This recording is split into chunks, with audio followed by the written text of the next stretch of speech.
رب العالمین قرآن حکیم کی فرمائی کہ دا قیامت لوی ورځ شي او ټول جهنميان جهنم ته لاړ شي او جنت والا جنت ته لاړ شي. نو شیطان ته به الله د اور یو کرسی د فرشتو په ذریعه برابر کړي او دی به پې د پاسه کښېني او ټولو جهنمیانو ته به یو تقریر وکړي. جهنم کې چې څومره خلک پراته دي دا ټول د شیطان ملګري دي. شیطان گمراهان کړي دي او واقعي چې دا شیطان د انسان ازلی دشمن دی. الله فرمایي ان الشیطان لکم عدو فاتخذوه عدوا. شیطان ستاسو دشمن دی، ګورې تاسو هم ورته دشمن ووایئ. تاسو سره ټول کار د دشمنۍ کوي، یو وخت کې تاسو نه معاف کوي. نو چې تاسو سره دشمني کوي او ټول سازشونه او سکیمونه د دشمنۍ درته جوړوي، نو تاسو ورسره ولې دوستي کوئ؟ تاسو هم دشمن وګڼئ. حضرت آدم علیہ السلام چې کله رب العالمین پیدا کړ، نو قرآن حکیم کې الله فرمائی وَإِذْ قُلْنَا لِلْمَلَائِكَةِ اسْجُدُوا لِآدَمَ فَسَجَدُوا إِلَّا إِبْلِيسَ. دا ابلیس هم فرشتو سره بره اوسېده. نو الله ذوالجلال د فرشتو دې ډلې ته دا وفرمایل چې تاسو د آدم علیه السلام طرف ته سجده وکئ. دې پکې ناستو دا الله حکم فرشتو تم شو، ده تم شو. څومره فرشتې چې وې ټولو سجده وکړه او ده سجده ونه کړه. فرشتو چې سر اوچت کوي قتل، نو دا بدبخته ناستو د خو سجده نه وه کړې، نو هغې یو دویمه سجده د الله ذوالجلال د پاره د شکریې وکړه. شکر دی الله دا یوه سجده خو تا حکم وکړو مونږ وکړه، او دا بله سجده م په دې شکریه کې کوو پروردګاره چې شیطان خبیث ونه کړه او تا مونږ له توفیق راکړه مونږ وکړه. نو شکر دی چې مونږ د هغه ملګري نه شو، ستا د حکم تابعداري م وکړه. دې وجې نه په هر رکعت کې انسان دو سجدې م کوي. دنه الله تپوس کوي چې تا ولې سجده ونه کړله؟ ما درته حکم وکړه اذ امرتک. قرآن حکیم کې الله فرمایي ما درته حکم وکړ، نو تا زما د حکم نافرماني ولې وکړه؟ سجده دې ولې ونه کړه؟ نو دله پکار ده چې د عذر پیش کړی وي، بانې کړی وي، دروغ یې ویلې وي، بلکې توبه ایستې وي. د دروغو چل خو هم ورته د دروغو بانې هم کولی شوه، لکه بعضې خلک په دنیا کې هم د دروغو بانه کوي. اگر چې الله نه څوک په دروغه نشي خلاصېدی او نه د رب العالمین نه څوک په بانه خلاصېدي چې الله باندې د چا بانې پټې نه دي، الله تا شیخ کاره دی. یو شیطانی چال به چلولو او یا به ویلو چې الله بس معافي غواړم، غلطی رانه وشوه. نه، رب العالمین ته مخامخ وی خلقتنی من نار وخلقته من طین. الله زه خو دی آدم ته سجده لګول زما د شان مناسب نه دي، ما ته وګوره ده ته وګوره. خو ته خاورې نه پیدا کړه، خټې نه دې پیدا کو، په خاوره خلک ګرځي قدمونه پېخلي، یو کمزوری شی دی. خاوره لاندې زور کوي، مثلا خلک ګندګي پې غورځوي، مرداره پکې خښوي، متیازې پې د پاسه کوي. نو دې خو تا د یو کمزوري سیز نه او بیکاره سیز نه جوړ که، او الله خلقتنی من نار اندرې د اور د شغلې نه جوړ کړیم. څومره خشته رڼا کوي اور، بره زور کوي، سوځول کوي،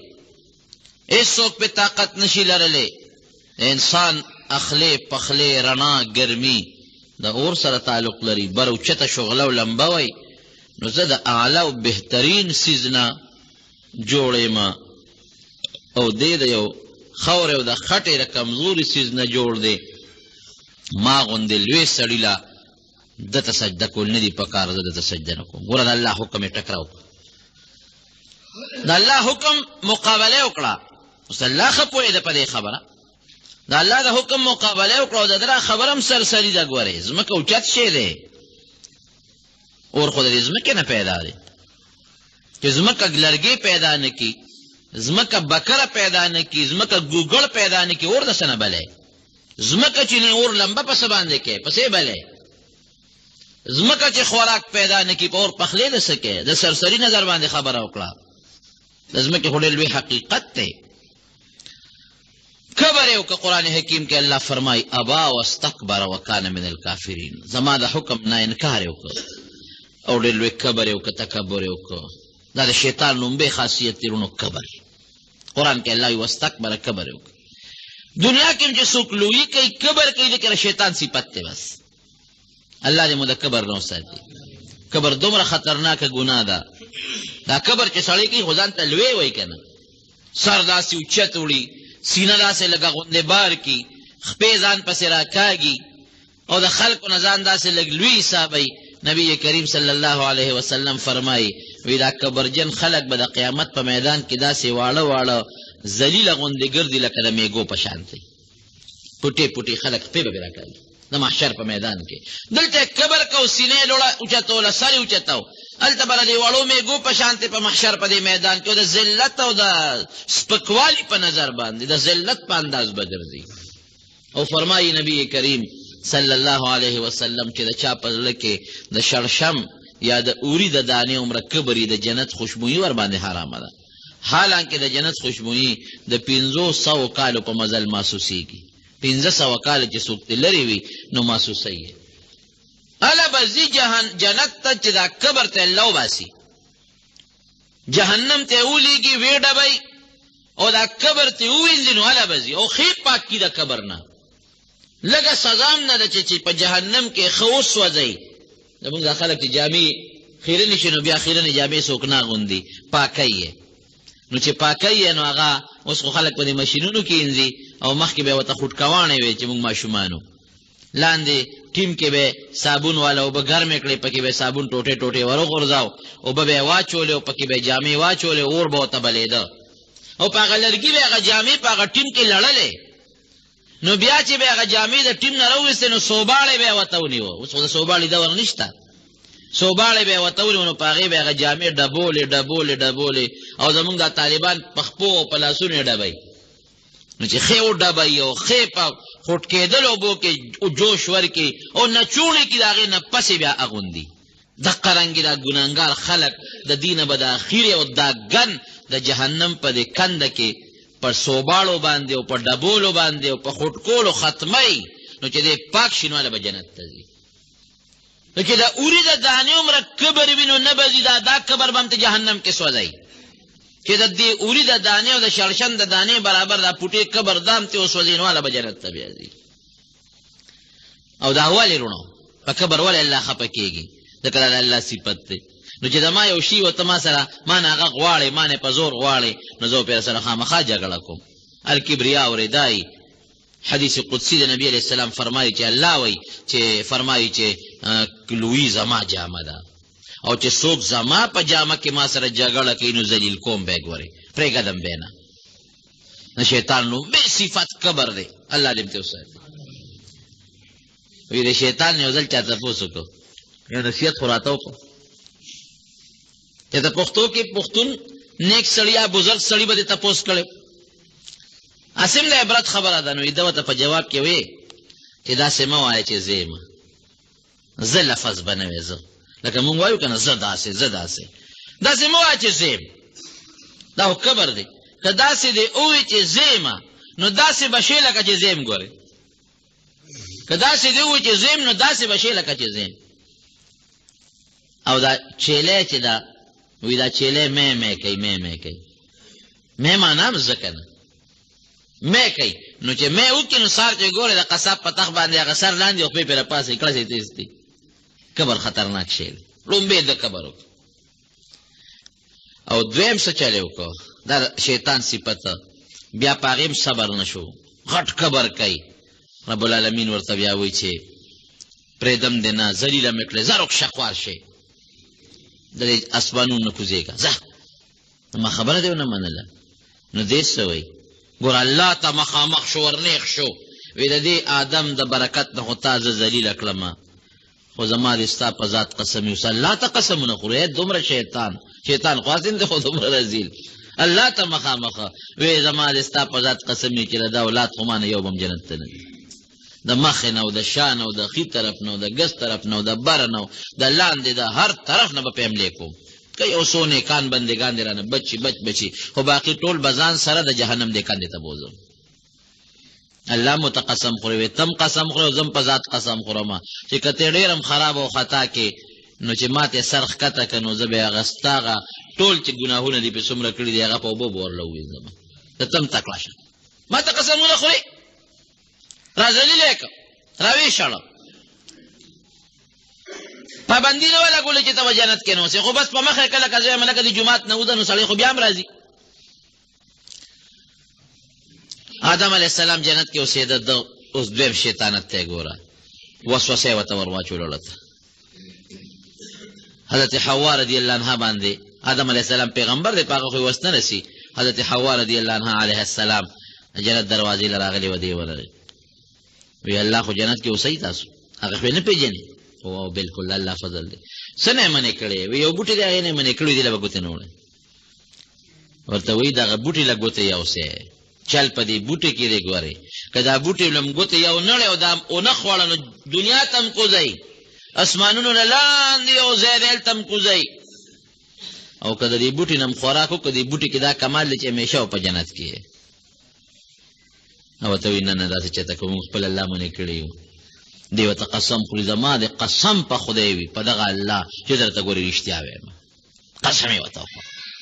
بیبي حوا آدم علیه السلام ته قسم وخوړه وقاسمهما انی لکما لمن الناصحین قرآن کې الله فرمایي دواړو ته قسم خوړی زما د قسم په الله نو هغې خو لومبې قسم دی لومبې قسم واورېده دې نه مخکې خو یې قسم نه اورېدلې هو د الله په نوم قسم دا رښتیا وایي ښه دا کاکا رښتیا وایي ځکه هغې خو د دنیا دا قسمونه نه اورېدلې چې په دروغ علي ملا څوک قسم خوري د الله نوم نه ملا څوک په دروغ علي قسم ګورې په دروغ ډېره لویه ګناه ده نبی علیه السلام فرمایي اکثر دا چې کم خلک تجارت پیشه خلک یو خپله سودا خرڅوي دي قسمونه ډېر خوري هلکه دا غنم ما په 100 روپۍ من اغشتې دي اغشتې به پاتې مثلا دا پټې ما په 1000 روپۍ اغشتې دي اغشتې به مثلا پاته سوی دا کپړه او دا مثلا دا څاروي ما په دې اغشتې دي اغشتې به د هغې نه په کمی په دروغه به قسم خوري نبی علیه السلام اوس فرمایي نو زه ځاره نه یم د نبي علیه السلام مبارک وینا ده وی ټیک ده چې قسم به ستا سودا خرڅه کړي او دا قسم به ستا سودا ګران هم خرڅه کړي خو د دې سودا د دې پیسو چې کم برکت دی هغه به دې ختم شي د 100 روپو شی به په 1.5 خرڅ کړي ممکن ده که دغه 100 روپۍ ستا جیب له راغلی وی به د امانت وي هغې کې به ډېر لوی برکت و او دا 1.5 چې کور ته راځي یا به دې بچې را جوړوي یا به دې په ښځه څه چل شوي یا به ورته بل مصیبت جوړي هغه 50 څه کې هغه 100 به نورې مو سره لاړې شي برکت به نه که نه سوړې به ورته الله جوړې کړي په ډېرو سوړو به ختمې شي وا به لوځي نو نبی علیه السلام فرمایي چې قسمونه به سودا خرڅه کړي ګرانه به یې خرڅه کړي خو د پیسې چې کم برکت دی به پکې ګورې نه قسم ډېره لویه ګناه ده او یمین غموس چې دا قسم چې دا مې په دې غشتې ده او نه دې غشتې دا ګناه کبیره ده ګورې نبی علیه السلام مبارک دا غټ غټ ګناهونه شمېرلې وې پکې دا وشمېره دا ګناه کبیره ده او دا دومره سخته ګناه ده لکه چې تا د جهنم په اور کې غوټه والي سخته ګناه ده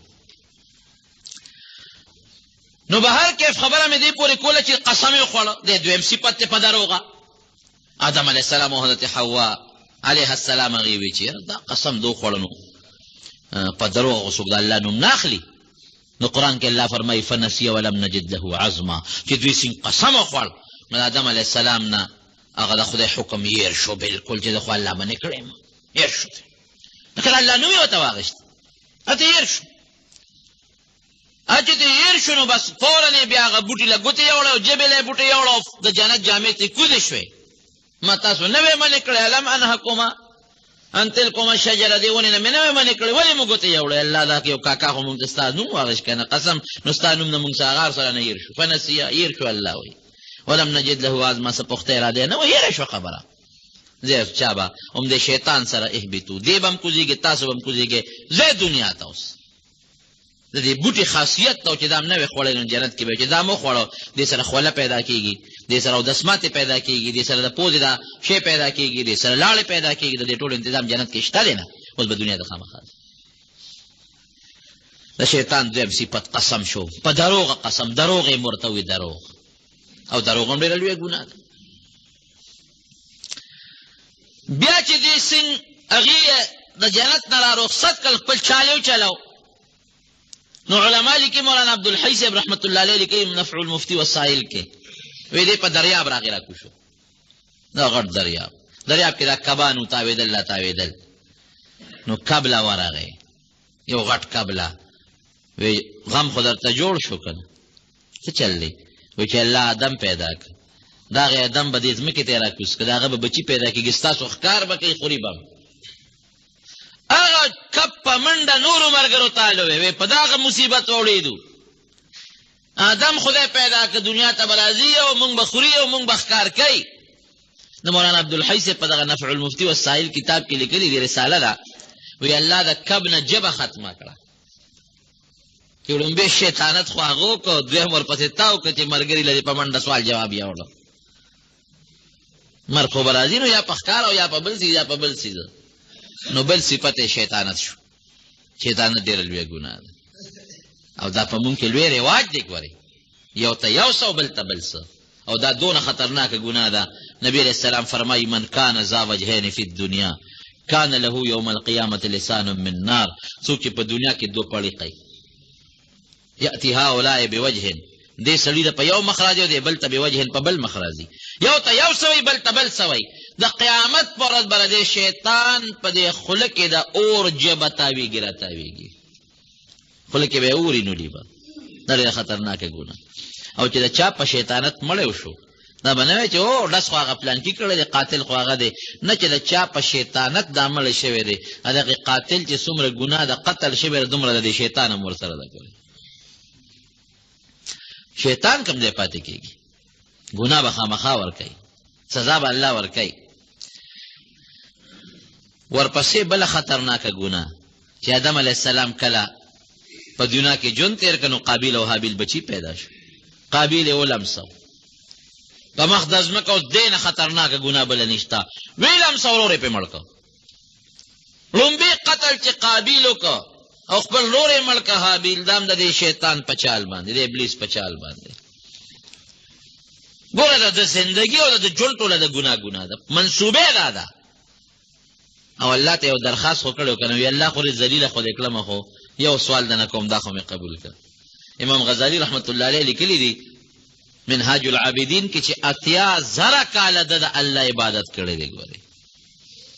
مونږ 15 ورځې عبادت وکړو په رمضان کې چې 2 شپې روڼې کړو بس بیا یادو چې مونږ خو بله عبادت وکړو یو 15 روژې ونیسو وایو بس مونږ خو زبرګان د زمانې یو 80,000 سال 80,000 کاله عبادت په اوبو باندې لو شو الله زه خو تباه کړم د دې آدم د برکته عبادت خو مې لو شو خو یو سوال درته کوم راله قبول کا الله ماله ژوند راکا عمر راله ډېر راکا او تر د قیامت تر ورځې پورې الی یوم یبعثون قیامت تر ورځې پورې راله ژوند راکا چې خلک د قبر نه پاسي هغې ورځې پورې نو زمونږ د علما لیکي دلته خپل چالو چلو چې د قیامت د ورځې پورې ژوند شي د مرګ نه به بچ شو نو چې مرګ نه بچ شي نو دوزخ له خواله سړي دي چې اول په اوالات راشي دا قبر خو حوالات دی د مرګه چې بچ شمه بس قصه خلاصه شوه که جنت نی خو دوزخ نه خو به بچ شم که نه رب العالمین خو هېڅ شی پې پټ نه دی وی الی وقت اليوم المعلوم عمر در کوم دا سوال دی قبلوم خو د قیامت دغه لویې ورځې پورې چې خلکو نه سو باسمه او دنیا روانېږي نو هغې پورې به دله ژوند درکړم زه دونه به دی ومنم خو مرګ نه نشي بچ کېدی مرګ به در باندې راځي لګیا دی صاحب اوس په دې مونږ کې دا غوبله جوړ کړی دی رور پرور گاونډي په گاونډي دوست سره ښځه خاوند سره خاوند ښځې سره بونس کې حدیث پاک کې راځي که نه نبی علیه السلام فرمایي چې دی یو تخت لګېدلی دی په دریاب د پاس څومره شیطانان چې دروازې لګیا دي او دا شیطانتونه کوي نو هلته غونډېږي دی مشر بابا له هغوی ته هل وایي دا چل مې وکړه دا چل مې وکړه یو تپوس کوي نبی علیه السلام فرمایي څه دې وکړل فلانکي سړي باندې مونځ دې قضا که پرېږدې ښه وت پې وې نه سړی ډېر تکړه و مونځ پې رانه وکړه ما خو ډېر کوشش وکړو وی ښه وخت نه دې پرې وروستو کړو وی ډېر تکړه وخت نه مې پرې وروستو نه کړو وی وسوسه دې ورته په مانځه کې واچوله. ویس ما خو ډېر کوشش وکړ خو هغه سړی ډېر تکړه وسوسه مې ورته وانچوله. نو د نورو شیطانانو ته حکم وکړي د چمغلط نه ونیسي او د دریاب کې څو غوټې وله ورکړي. د نن کار نه دی کړی خپل بل به راوغواړي. تاسو چل وکړه ته خو ما لېږلی وي چې هغه فلانکي سړي باندې ښځې سره روانه کوې. صاحب کمال مې کړی دی. څنګه دې وکړه؟ ویله مې دا ښځه او خاوند پرېښودل چې په دې خاوند مې ښځه طلاقه کړه. په دې الله ډېر خفه کېږي. طلاقه مې کړه پې هله مې پرېښودل. وی کمال دې کړی دی. نبي علیه السلام فرمایي ځان ته بیا را تر غاړه باسي فیلتزمه یعانق ځان ته بیا را تر غاړه باسي او پرې تندي بیا ښکل کړي. نعم انت ته د ما ډېر ښه بچی یې که نه ډېر ښه بچی مې یې انعام به وله ورکېدله. روزانه دا شیطانان دا بچي ورته غونډېږي هلته کې د دې په دریاب د پاسه تخ لګېدلی دی او هغه خپل پروګرام ورته اوري. داسې مې وکړل څه وایي دونه مې خلک په خلکو مړه کړل دومره مې خلکو له خلکو سره روانې جوړې کړې دومره په کورونو کې دننه اختلافات جوړ کړل. د یو پروګرام روان دی چلېږي. په دنیا کې هم در پسې لګېدلی دی خورونو یو څیز نه ګورې ځان وساتئ نه مرګ وخت کې چې سړی کم وخت کې پروت دی دغې وخت کې ډېر زبردست سکیمونه سړي ته اچوي.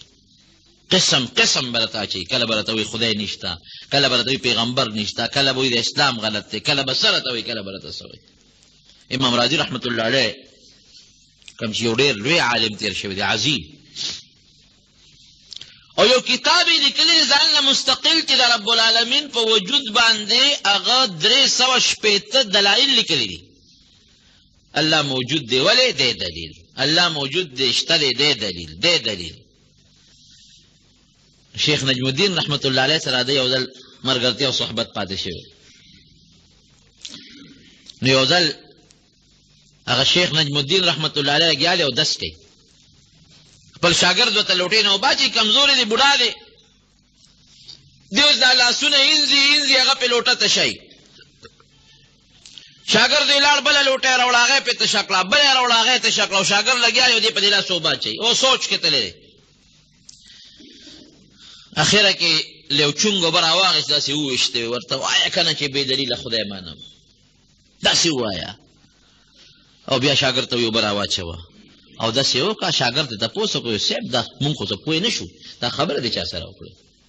او نن خو دې په دومره سوچ کې تللی وې چې په بلا لوټې مې په یو لاس در لته شي کړې حالانکه یو دس کې اسراف به نه کې.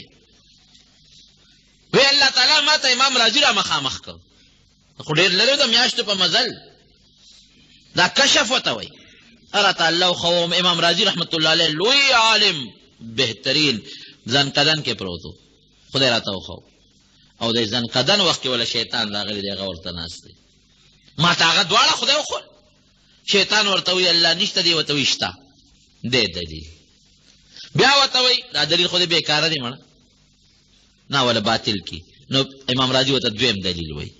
شیطان ورته وایي دام خراب دی دام ټیک نه دی په دې دا دلیل دی کمزوری دی. نو ورته وایي دا دریم وایي دا دې هم کمزوری دی. په دلایلو به الله نه پېژنئ. د الله د پېژنګلو دپاره غټ دلیل څه دی غټه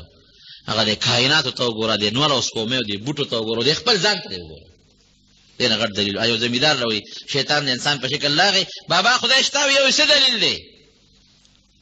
وی دلیل غواړي وی او دونه مزېدار دلیل دی ودرېږه صبر وکړه نو قلبې ودرولو د غوان هغه چوکې ته یې ګوتې کړې ورغې ورپسې او شیطان ته دلیل ښایي ته خو ودرېږه چې دلیل درته اوس وښیم چې پوه شو چې زه مې اوستنکی او وی مې نو تختید دی وی خدای تباه که بې دلیله خدای منم.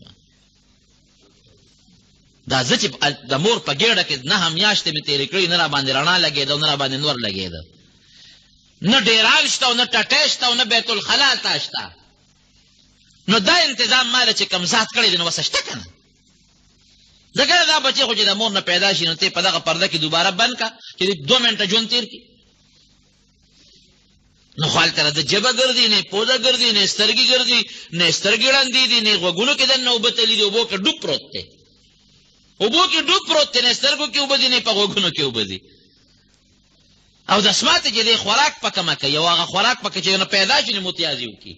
نو که په 9 میاشتې پس پیدا شو هم متیازي پیدایش نه پس کوي او که په 10 میاشت پیدا شو هم پیدایش نه پس کوي نو ته به وایې چې او د ټیم خو 9 میاشتې و 9 میاشت خو د مور ګېډه کې و دا د سماته چې پیدا شو دی او کوم دی هلته ولې نه کوم د الله د دلایل پرېږدوه بس دومره دي چې هغه د کائنات ته ټول ډک دي.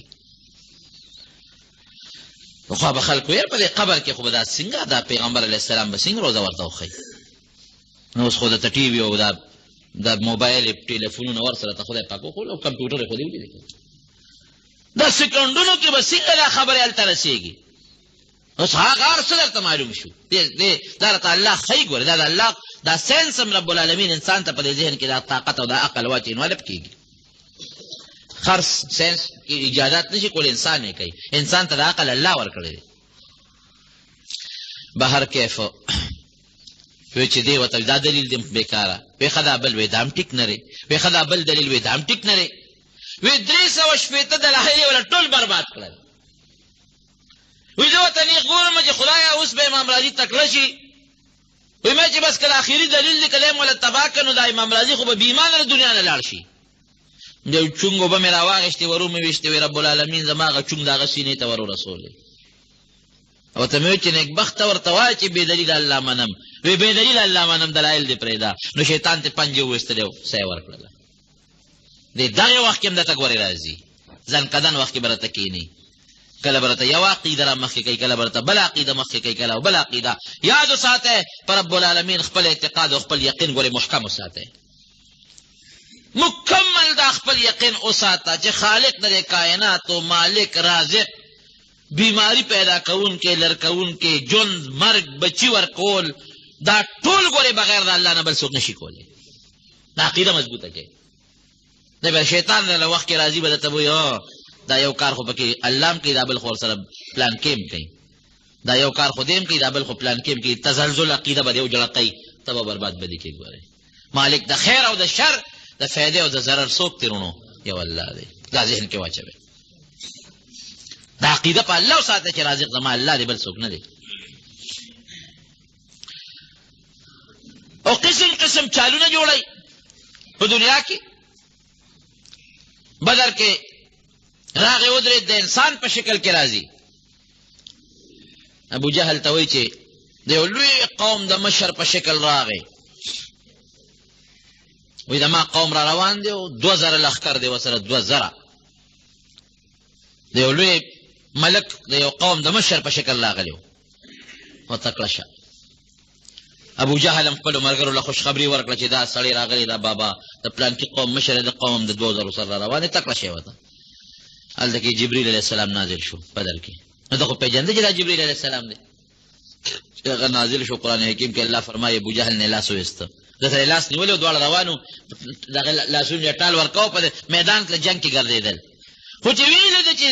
جبریل علیه السلام خو راغلی دی او 1000 کسان فرشتو سره راغلی دی. ابو جهل نه لاس راکاو دی څه کوې کاکا وایي بس زه اوس برا مې وستی اوس ورته پته ولګي. زه خو پوه شوم که راغله زه اوس نه تښتېدی شي او نه کامیابېدی شي. لاس یې ته غلې غوندې راښکاو شیطان وتښتېد. دومره خبیث دی. کله به د ماسخوتن خوب په وخت درولي نو د ماسخوتن مونځ به در باندې پاتې کي. ټالی به وایه خو مونځ پاتې شو. زه لکه پېشمني به پاسو پېشمني به وکړو که نه پېشمني به څوک پاتېدی شي. کله به راته ټي وي خوب کي هغې ته به ناست نو 2 بجې به وده شي ماسپښین وخت به راشي. زه ودرېږه یاره دا کار دا ګوټ خلاصومه دا یو دوبچره چې دا برابر کړمه نو بیا به کوم. ورېږه دې سړي دا سودا ورکوم نو د هغې نه پس به کوم. نو د مانځه وخت به شي زه مازدیګر سره به یې قضا وکړو. تا ته پته لګي چې د قضا خو دې وکړه خو ګناه سې څونه وګټله. مازدیګر بیا یاره دا کار به خلاص کړو د ماښام سره به یې قضا وکړو. ماښام بیا زه ماسخوتن به ټول مونځونه قضا وکړو. ماسخوتن خو بیا ټي وي مردار کور کې پروت دی هغې ته به څوک کښېني. زه مونځونه لاړل برباد شو. او د دې یو چال دی ګورئ دې په سړي ګناه کوي کوي کوي د دې ګناه یو وجیبه سر دی. د ګناه داسې مثال دی لکه لښتې چې پاکی نه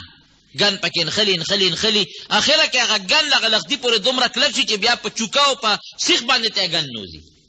دقه رنګې د ګناه مثال هم دی. یو ګناه در باندې کوي پړه دې تور داغ راځي بیا ګناه کوي بیا تور داغ راځي بیا ګناه راځي بیا تور داغ راځي. نو دا داغ لرکول اسان دی که الله دې یاد که مرګ دې را یاد که ځان ته ذکر دې وکړه نو دا داغ به لاړ شي سیقل به شي. او که دا داغ لا نړه نو کلا بل ران علی قلوبهم ما یکانو یکسبون ړه تک تور شي. بس بیا د شیطان اجت نشته. دی به بیا خپل ځای کې نور کار به کوي چې زړه تور شو د انسان بیا نیکۍ تړه نه کېږي روح بیا دی ګناه کوي. نو دې مختلف چالونه او حربې استعمالوي. یو سړی چې ته د دیوال سوري ته ناست و اودو غرمه ده ټکنه غرمه او دی ورته ودرې نه کنه دا شیطان راغی پیسو هلکه پاسه مړوي د خوب لري خوار شوی خوب نه دیوال دغه را پروزي ظالمه کله دیوال د باندې را پریوت مړې پیخه وې ته نه ګورې دی وخته غریب لاړه خواته چې لاړ دیوال را پریوت زر دی راغی او دا شیطان خو د انسان په شکل دی د بوډا بابا په خپو ورته پریوتې خدای دې خوشحاله کړه تا خو ما سره ډېر لوی احسان وکړ که دې پاسولې نو منو اوس به دا دیوال د باندې را پروت و په دې خوب کې به یې وجلې ومه ډېر ښه دې را سره وکړل ته څوک یې یاره تا خو ما سره ډېر ښه وکړل شیطان یم او شیطان ته ګوره او خیر ښېګړې ته ګوره ته شیطان نه ته خو چې ته د خدای نیک بندې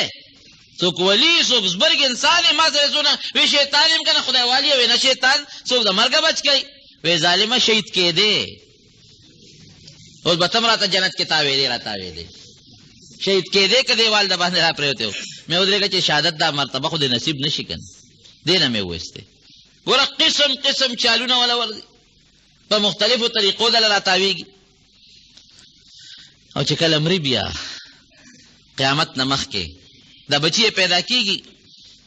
ما د مولانا شمس الحق افغاني رحمت الله علیه نه اورېدلي و یو ځل بیا مې کتاب کې مولیدل خو هغې نه مې اورېدلي مې وي دا شیطان اګی اچوي ځان سره یې ترخ کې ګرځوي او چې کله هغې کې هغه بچی برابر شي نو ویې غورځوي نو بچی ترې وځي او په زرګونو بچي راوړي یو شیطان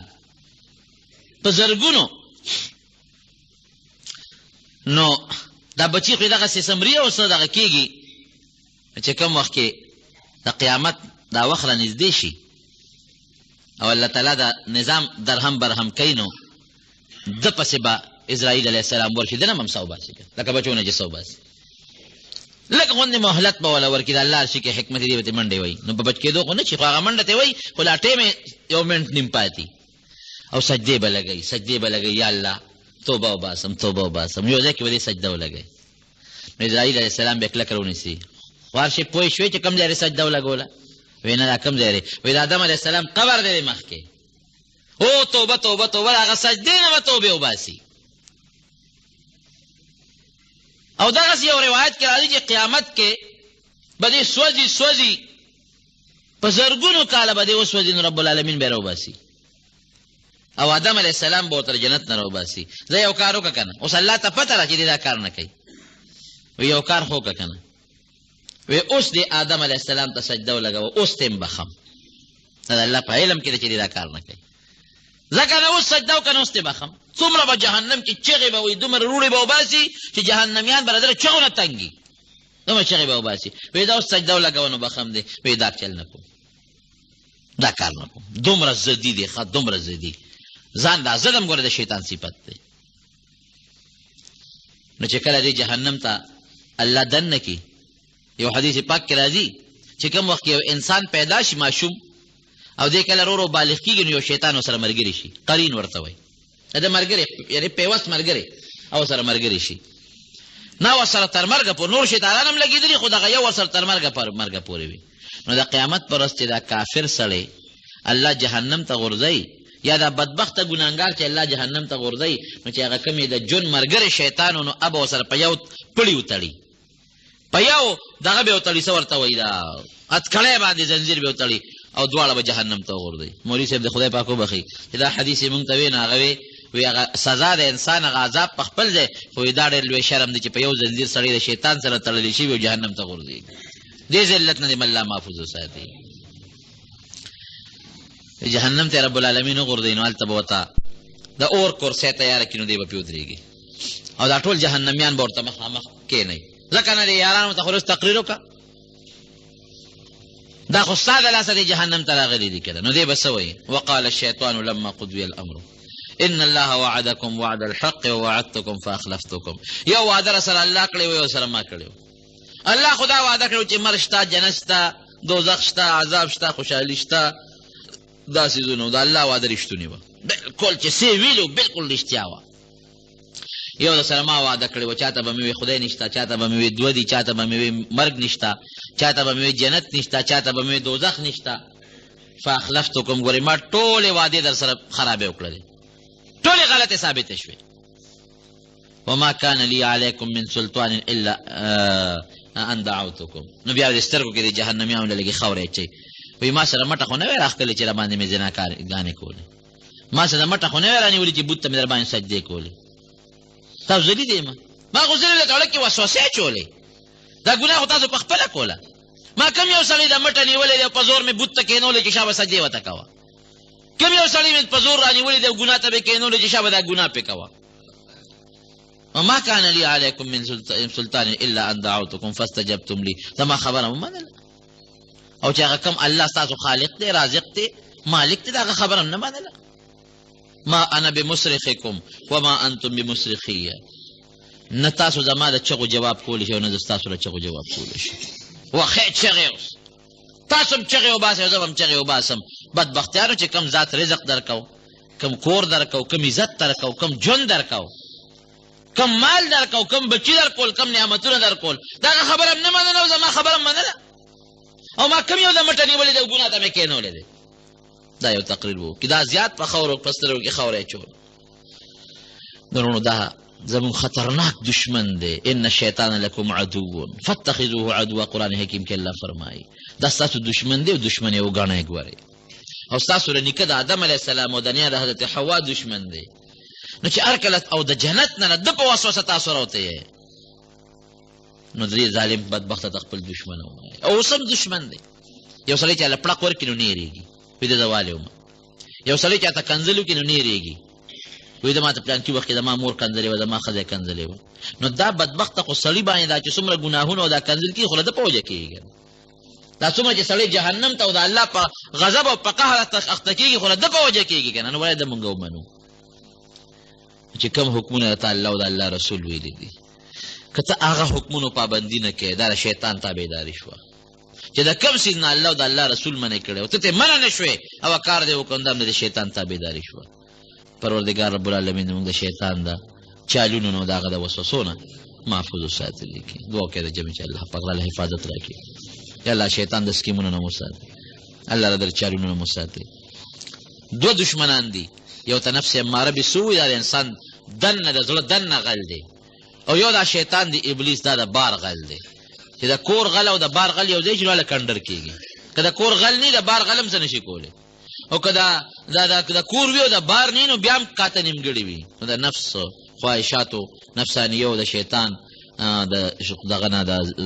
دوکو نه پروردګاره د ګرفت نه الله مونږ محفوظ وساتي. الله چې څومره ګناهونه هم کړي دي الله تعالی ته د هغې معافي نصیبه کړي. الله چې څومره مریضان دي ته ورله شفا ورکړي. الله چې څومره قرضداران دي ته قرضونه خلاص کړي. الله چې څومره مسلمانان د بیت الله حج له تللي دي پروردګاره ته حجونه او عمرې طوافونه قبول او منظور کړي او په خیر او په خوشحالۍ باندې الله واپس راوستلی کړي. الله زموږ په حال رحم وکړي. خدای که د چا یو بل سره روانې دشمنۍ بغضونه حسدونه دي په زړونو کې هغه الله په محبتونو باندې بدل کړي. الله موږ د دنیا او د آخرت د فتنو او د مصیبتونو د خپل قهر او غضب نه په امن کې وساتي. د دواړو جهانو همیشه خوشحالۍ نصیب کړي. وصلی الله تعالی علی خیر خلقه محمد و آله وصحبه.